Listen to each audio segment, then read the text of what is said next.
نا امیدی۔ دنیا میں ہر سال 8 لاکھ افراد اپنے ہی ہاتھوں اپنی زندگی کا خاتمہ کرتے ہیں۔ یہ رپورٹ ہے عالمی ادارہ صحت کی، جس کے مطابق ہر 40 سیکنڈ میں ایک انسان خودکشی کر رہا ہے۔ مگر سوال یہ ہے کہ انسان اس حد تک کیسے چلا جاتا ہے کہ وہ خودکشی پر مجبور ہو جاتا ہے؟ جواب ایک ہی ہے: مایوسی اور نا امیدی۔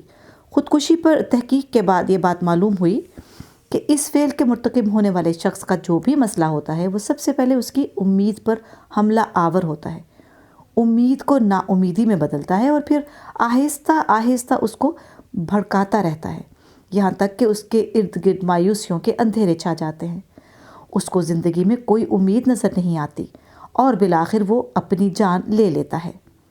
اللہ نے قرآن حکیم میں اپنی صفاتی نام جس ترتیب سے بیان کیے ہیں ان میں سب سے پہلے نام الرحمن الرحیم ہیں۔ ایک حدیث شریف کا مفہوم ہے کہ اللہ رب العزت نے اپنی رحمت کے 100 حصے پیدا کیے ہیں۔ ایک حصہ ایک پلیٹ کی طرح ہے جس کا حجم زمین و آسمان کے درمیان والی جگہ کے برابر ہے۔ اللہ نے زمین پر ایک رحمت اتاری ہے اور اسی رحمت کی بدولت ہم دیکھتے ہیں کہ ہر ماں اپنے بچے سے بے انتہا پیار کرتی ہے، حتیٰ کہ جانور بھی اپنا سینگ اپنے بچے پر نہیں رکھتا، اور باقی 99 رحمتیں قیامت کے دن اپنی مخلوق پر پھیلائے گا۔ کسی بھی انسان پر جب رحمت ہوتی ہے تو وہ اس کے اندر امید پیدا کرتی ہے، جیسا کہ قرآن پاک میں ارشاد باری تعالیٰ ہے: کبھی میری رحمت سے نا امید مت ہونا۔ رحمت کا ایک مطلب یہ بھی ہے کہ انسان نے جو سوچا ہوتا ہے وہ نہیں ہونا، بلکہ اللہ کا جو پلان ہے اس کے مطابق ہونا ہے۔ اور اللہ کا پلان کیا ہے؟ اس کے بارے میں رب خود کہتا ہے: میری رحمت میرے غضب پر حاوی ہے۔ غضب کیا ہے؟ اللہ تمام کائنات کا سب سے بڑا منصف ہے، اور اگر وہ صرف انصاف کر دے تو یہ ہمارے لیے غضب ہے، کیونکہ ہم اپنے قطرہ قطرہ اعمال کا جواب نہیں دے سکتے، صرف اس کی رحمت کا ہی سہارا ہے۔ رحمت ہمیشہ حق سے زیادہ ہوتی ہے، یہ عمل کے نتیجے میں نہیں ہوتی، کیونکہ عمل کا نتیجہ تو انجام اور حساب کتاب ہے جو کہ ہم کبھی نہیں دے سکتے۔ ہمارے پاس صرف اس کی رحمت ہی بچتی ہے، جس سے نا امید ہونا کفر ہے۔ لیکن ہم میں سے اکثر لوگ یہ کہہ رہے ہوتے ہیں اس کا زبان سے ہونا ضروری نہیں ہوتا، بلکہ انسان کی ذہنی حالت بھی اس کی مرتکب ہو سکتی ہے۔ گمان جس سے نا امیدی جنم لیتی ہے۔ قرآن مجید میں اللہ کے لیے جبار اور قہار کا لفظ کم، جبکہ رحمت سے متعلق صفاتی نام زیادہ آئے ہیں۔ اس موضوع کا سائنسی پہلو سے جائزہ لیں تو معلوم ہوگا کہ پورے کا پورا قانون کشش، لا آف اٹریکشن بھی اسی پر کھڑا ہے۔ جیسا آپ کا اپنے رب سے گمان ہوتا ہے ویسا ہی معاملہ آپ کے ساتھ ہوتا ہے۔ ہر انسان کا ایک گمان ہوتا ہے اور ہر گمان ایک فریکوینسی پیدا کرتا ہے، اور وہ فریکوینسی پوری کائنات میں سے ان چیزوں کو اپنی طرف کھینچتی ہے جن پر یہ گمان مشتمل ہوتا ہے۔ اگر گمان منفی ہے تو پوری کائنات آپ کے لیے منفی ہے، اگر گمان اچھا ہے تو پوری کائنات آپ کے لیے روشنی ہے۔ واصف علی واصف رحمۃ اللہ علیہ کا قول ہے: جس کے اندر روشنی نہیں ہے وہ روشنیوں کے میلے سے کچھ نہیں لے سکتا۔ کچھ عرصہ پہلے کی بات ہے کہ ایک دفعہ مجھے اپنے استاد نے ایک پروفیسر صاحب کے پاس کسی کام سے بھیجا۔ میں وہاں پہنچا اور دفتر کے باہر انتظار کرنے لگا۔ کافی دیر گزرنے کے بعد پروفیسر صاحب نے مجھے بلا لیا۔ میں اندر گیا اور جس حوالے سے آیا تھا ان کو بتا دیا۔ انہوں نے اس وقت میرے استاد کے بارے میں اچھی رائے کا اظہار نہیں کیا، اور میں نے جو کام بتایا اس کے بارے میں بھی انہوں نے بے پرواہی والے انداز میں کہا کہ ہاں ہو جائے گا۔ میں واپس آیا اور اپنے استاد کو حقیقی واقعہ نہیں بتایا، بلکہ حسن ظن کا مظاہرہ کرتے ہوئے کہا کہ وہ صاحب تھوڑے مصروف تھے۔ کچھ دیر بعد ملاقات ہوئی اور انہوں نے کام کر لینے کا وعدہ کر لیا۔ کچھ دنوں بعد میرے استاد نے مجھے بلایا اور پوچھا کہ گزشتہ دنوں میں مجھ سے آپ کا پیار بڑھا ہے یا کم ہوا ہے؟ میں نے جواب دیا بڑھ گیا ہے۔ تو وہ کہنے لگے: اس دن پروفیسر صاحب کے کمرے میں جو ہوا تھا وہ آپ کا امتحان تھا۔ آپ کا میرے بارے میں جو گمان تھا اس کو خراب کرنے والا وہ شخص تھا، لیکن اچھی بات یہ ہے کہ آپ کا گمان خراب نہیں ہوا۔ ہمارے معاشرے میں ایسے لوگوں کی بھی کمی نہیں جو اپنے ہو کر بھی رشتوں میں گمان خراب کر دیتے ہیں، حالانکہ قرآن کا واضح حکم ہے: کثرت گمان سے بچو۔ کثرت گمان کا مطلب ہے کہ خود سوال پیدا کر کے خود جواب نہ دیا کرو۔ انسانی ذہن کی یہ خاصیت ہے کہ جب فارغ ہوتا ہے تو بدگمانی پیدا کرتا ہے۔ اس لیے کہا جاتا ہے کہ اپنے ذہن کو مصروف رکھا کرو، اور بزرگان دین میں سے ایک بزرگ ایسے بھی تھے جن کے پاس جب کوئی کام نہ ہوتا تو وہ اپنا کرتا پھاڑ کر اس کو سینا شروع کر دیتے۔ فارغ انسان ہمیشہ ذہنی طور پر پریشان ہوتا ہے اور کچھ عرصہ بعد اس کو اپنے کام سے بھی نفرت ہو جاتی ہے۔ اس لیے اپنی زندگی میں کوئی بھی خالی موقع ویسے نہ جانے دیا کریں۔ اس میں اپنے لیے 2-3 کام بنا لیا کریں۔ انسان کے اپنے گمان اتنے خطرناک ہیں کہ انسان کو باندھ کر مارتے ہیں۔ مطلب یہ کہ خود ہی سوال بناتے ہیں، خود ہی جواب دیتے ہیں اور نتیجتاً اچھا خاصا انسان بھی بدگمانی میں پڑ کر اپنے نامہ اعمال کو خراب کر دیتا ہے۔ رب امید والے کے ساتھ ہوتا ہے۔ انسان کا گمان اگر اللہ سے ٹھیک ہو تو وہ مشکلات و مصائب میں بھی خوش رہتا ہے اور وہ اللہ سے امید رکھتا ہے۔ وہ مصیبت میں گلے شکوے اور چیخیں نہیں مارتا بلکہ صبر کا دامن تھامتا ہے۔ جس تکلیف میں انسان گلے شکوے کر کے لوگوں کو بتاتا ہے اس کو اس تکلیف کا کوئی اجر نہیں ملتا، اور جس تکلیف کو سہ کر انسان صرف اپنے رب سے کہہ دیتا ہے یا رب مجھ پر رحم فرما، تو وہ کہتا ہے اے میرے بندے، اگر تجھے مجھ سے امید ہے تو یہ یاد رکھنا کہ میں تیرے ساتھ ہوں۔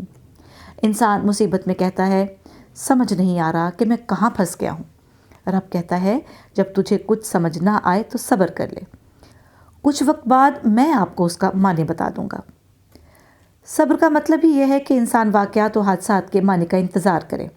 بہت سارے لوگ کہتے ہیں کہ میں نے اتنا عرصہ صبر کیا اور مجھے کوئی صلہ نہیں ملا۔ دراصل انہوں نے صبر نہیں کیا ہوتا بلکہ صرف انتظار کیا ہوتا ہے۔ صبر میں ہمیشہ اللہ سے رجوع ہوتا ہے، صبر میں التجا ہوتی ہے، صبر میں یہ دعا ہوتی ہے کہ یا باری تعالیٰ اب تیرے سوا کوئی نہیں ہے، تو ہی میرا ولی اور سہارا ہے، اور پھر اس کے بعد اللہ اپنا رحم و کرم ضرور کر دیتا ہے۔ بدمزہ زندگی۔ اسلام کا پورا فلسفہ ہی مثبت پن پر ہے۔ وجہ یہ ہے کہ مثبت سوچنے والے انسان کی سوچ مثبت ہوگی، خیالات اچھے ہوں گے تو فریکوینسی بھی اچھی ہوگی اور اس کے نتیجے میں نتیجہ بھی بہتر ہوگا۔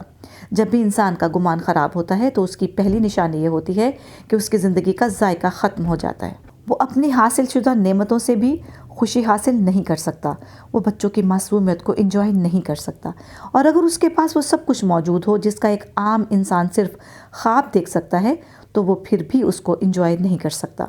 نعمت کے ہوتے ہوئے اس کی قدر نہ ہونا عذاب ہے کہ انسان کے پاس سب کچھ ہے مگر سکون نہیں ہے۔ اس سکون کو پانے کے لیے ضروری ہے کہ انسان اپنے رب کو یاد کرے۔ یاد کرنا صرف ذکر نہیں بلکہ اپنے حالات اور اس کی عطا کردہ نعمتوں پر غور کرنا ہے کہ میں کہاں تھا اور کہاں آ گیا ہوں۔ زیرو لائن کو بھولنا نہیں۔ جس انسان کو ڈائری لکھنے کی عادت ہوتی ہے اس کو ایک فائدہ ضرور ہوتا ہے کہ اس کو اپنی اوقات یاد رہتی ہے۔ انسان کو اپنی زیرو لائن کبھی نہیں بھولنی چاہیے، کیونکہ یہ اللہ کا فضل ہے جس کی بنیاد پر انسان کو یہ سب کچھ مل رہا ہے۔ وگرنہ جا کر ذرا دیکھ لیں تو معلوم ہوگا کہ انسان کس قسم پرسی کی حالت میں ہے۔ ایک دفعہ مجھے خاک روب کی ضرورت تھی۔ ایک شخص آیا، میں نے اس سے تنخواہ کا پوچھا تو وہ کہنے لگا 8,000 دے دیں۔ میں نے بڑے حیران ہو کر پوچھا 8,000؟ وہ کہنے لگا کوئی بات نہیں، آپ 7 دے دیں، بس مجھے کام پر رکھ لیں۔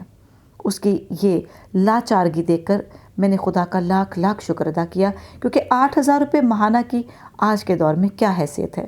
مگر بعض لوگ ایسے ہیں جن کی کل متاع ہی یہی ہوتی ہے۔ انسان جب بھی اپنی زیرو لائن یاد رکھتا ہے وہ پھر گمراہ نہیں ہوتا۔ عظمت والا کون؟ کسی بھی انسان کی عظمت اگر آپ نے معلوم کرنی ہو تو یہ دیکھیں کہ وہ معاشرے کو پے بیک کتنا کر رہا ہے۔ اس کو اللہ نے جن کمالات اور نعمتوں سے نوازا ہے وہ اس میں کتنے لوگوں کو واپس کر رہا ہے۔ اسی کو کام کی زکوٰۃ بھی کہتے ہیں۔ قرآن میں بھی جہاں نماز کا ذکر ہے ساتھ ہی زکوٰۃ کا بھی ہے، اور زکوٰۃ صرف مال کی نہیں بلکہ عقل و فہم اور جسم کی بھی ہوتی ہے۔ اگر انسان کے پاس سب کچھ ہے مگر وہ معاشرے کو پے بیک نہیں کر رہا تو اس کا مطلب یہ ہے کہ وہ زکوٰۃ نہیں دے رہا۔ اور یہ یاد رکھیں کہ زکوٰۃ نہ دینے والے کی زندگی میں ایسے مسائل پیدا ہو جاتے ہیں کہ پھر وہ اپنی وہی رقم اور عقل ان کو حل کرتے کرتے لگا دیتا ہے۔ یہ مسائل بیماری کی صورت میں ہو سکتے ہیں، شدید مالی اور جانی نقصان یا حادثے کی صورت میں بھی ہو سکتے ہیں۔ تو کیا مسائل اور بیماریاں جھیلنے سے یہ بہتر نہیں کہ انسان معاشرے کو پے بیک کرے؟ گمان کی حفاظت کریں۔ اپنے گمان کی حفاظت بہت ضروری ہے۔ خاص طور پر ایسی صحبتوں سے بچنے کی کوشش کریں جہاں انسان کا گمان خراب ہوتا ہے۔ لوگوں کے ساتھ حسن سلوک سے ضرور پیش آئیں، ان کے ساتھ ہر ممکن تعاون کریں، لیکن اپنا خیال ان کو نہ دیں، یعنی ان کے مطابق اپنا گمان نہ بنائیں، کیونکہ ہو سکتا ہے ان کا خیال درست نہ ہو۔ اور یہ تو سب کو معلوم ہے کہ جو شخص خود لنگڑا ہو وہ دوسرے کو کیا چلنا سکھائے گا۔ چائنیز میں ایک کہاوت ہے، بعض لوگوں کو اگر چاند دکھایا جائے تو وہ چاند کو نہیں انگلی کو دیکھتے ہیں۔ ایسے ہی لوگ بھی معاشرے میں ہوتے ہیں جو انسان کی اچھی بھلی عادات کو نہیں بلکہ صرف برائیوں کو دیکھتے ہیں۔ جو انسان جتنا ذہنی طور پر چھوٹا ہے وہ اتنا ہی متعصب ہوتا ہے، وہ ذہنی طور پر بڑا نہیں ہوتا۔ انسان اپنے اندر کے بونے کو صرف ایک چیز سے بڑا کر سکتا ہے اور وہ ہے صبر۔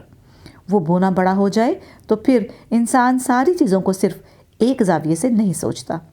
جیسے پانی میں بھنور آتا ہے تو دور سے ہی پانی اس میں شامل ہونا شروع ہوتا ہے، ایسے ہی انسان کی زندگی میں بھی نا امیدی ہوتی ہے۔ جب بھی شروع ہو اپنے آپ کو ایک طرف کر دیں، اپنی صورتحال، گفتگو اور خاص طور پر خود کلامی کو بدلیں۔ خود کلامی اتنی طاقتور چیز ہے کہ انسان کے سارے مستقبل کا انحصار اس پر ہوتا ہے، اور یہ اگر منفی ہو تو پھر انسان کو باہر کے دشمن کی ضرورت نہیں ہوتی۔ رب منتظر ہے۔